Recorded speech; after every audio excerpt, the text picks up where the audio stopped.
इसी समय की बात है। एक 22 वर्षीय लड़का था जो कठिनाइयों से भरा जीवन जीता था। उसके माता पिता का निधन हो चुका था और उसे अपने जीवन की सारी जिम्मेदारियां खुद ही उठानी पड़ती थी। उसकी दिनचर्या सीधी थी। सुबह काम पर जाता, शाम को 4 रोटियां बनाता, खाता और सो जाता। यही उसका रोजमर्रा का जीवन था। हर दिन वही संघर्ष। लेकिन एक दिन कुछ अजीब हुआ। उसने 4 रोटियां बनाई, हाथ धोने गया और जब लौटा तो एक रोटी गायब थी। वह चौंका, लेकिन ज्यादा सोचा नहीं। अगली रात फिर ऐसा ही हुआ। तीसरी रात उसने फैसला किया कि वह अपनी रोटियों पर नजर रखेगा। उसने देखा कि एक मोटा छोटा चूहा उसकी एक रोटी चुरा रहा था। गुस्से में आकर लड़के ने चूहे को पकड़ा और पूछा, तुम मेरी रोटी क्यों चुरा रहे हो? मेरे पास खुद के लिए भी पर्याप्त नहीं है। चूहा बोला, भाई मुझे मत रोको, ये मेरी किस्मत है कि मैं तुम्हारी एक रोटी ले जाऊं। लड़का बोला, मेरे पास भी बहुत कम है। मैं दिन भर काम करता हूँ और बस 4 रोटियां ही जुटा पाता हूँ। अगर तुम एक रोटी ले जाओगे तो मैं कैसे जीऊंगा? चूहे ने सहानुभूति से कहा, अगर तुम वास्तव में समाधान चाहते हो तो गौतम बुद्ध से मिलो, वह तुम्हें जीवन की सच्चाई समझा सकते हैं। लड़के ने कुछ सोचा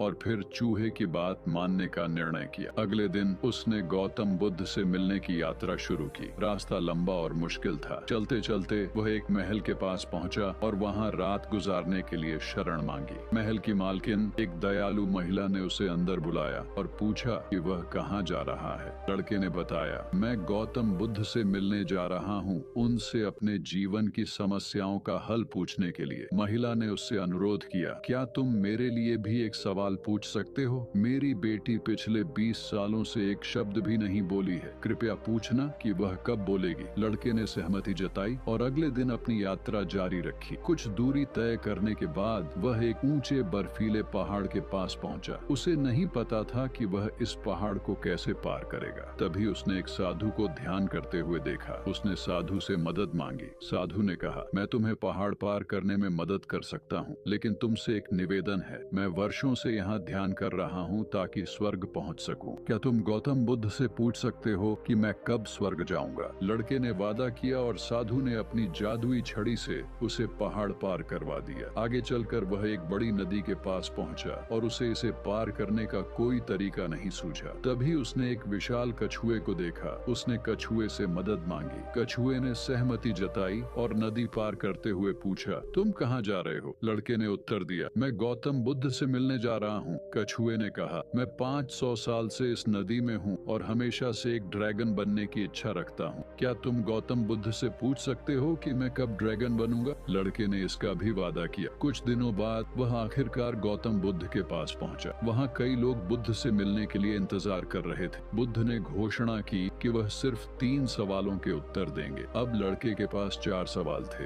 एक महल की मालकिन का, एक साधु का, एक कछुए का और एक उसका खुद का सवाल। उसे केवल 3 सवाल पूछने की अनुमति थी। गहरी सोच के बाद उसने फैसला किया कि वह अपना सवाल छोड़ देगा और दूसरों के सवाल पूछेगा। पहले उसने महल की मालकिन का सवाल पूछा, उसकी बेटी कब बोलेगी? बुद्ध ने उत्तर दिया, जिस दिन उसकी शादी होगी वह बोलना शुरू कर देगी। फिर उसने साधु का सवाल पूछा, वह कब स्वर्ग जाएगा? बुद्ध ने उत्तर दिया, साधु जब अपनी जादुई छड़ी छोड़ देगा तभी वह स्वर्ग जाएगा। अंत में उसने कछुए का सवाल पूछा, वह कब ड्रैगन बनेगा? बुद्ध ने उत्तर दिया, जब कछुआ अपना खोल छोड़ देगा तब वह ड्रैगन बन जाएगा। तीनों सवालों के उत्तर लेकर लड़के ने बुद्ध का धन्यवाद किया और वापसी की यात्रा शुरू की। रास्ते में वह कछुए से मिला और बुद्ध का उत्तर दिया। कछुए ने अपना खोल छोड़ दिया और तुरंत एक विशाल ड्रैगन बन गया। उसके खोल के भीतर से कई कीमती रत्न निकले जो उसने लड़के को दे दी और फिर उड़ गया। इसके बाद लड़का साधु से मिला और उसे बुद्ध का संदेश दिया। साधु ने अपनी जादुई छड़ी लड़के को सौंप दी और स्वर्ग चला गया। अंत में लड़का महल में पहुंचा और महिला को बुद्ध का उत्तर दिया। उसकी बेटी की शादी होते ही वह बोलने लगी। महिला ने खुशी खुशी लड़के से अपनी बेटी की शादी का प्रस्ताव रखा और लड़के ने सहर्ष स्वीकार किया। उनकी शादी होते ही बेटी ने अपने पहले शब्द बोले। अब लड़के के पास ड्रैगन से मिले अनमोल रत्न थे, साधु की जादुई छड़ी थी और एक सुंदर पत्नी थी। उसका कठिन जीवन पूरी तरह बदल चुका था। उसने जो त्याग किया था उसकी वजह से उसे सुख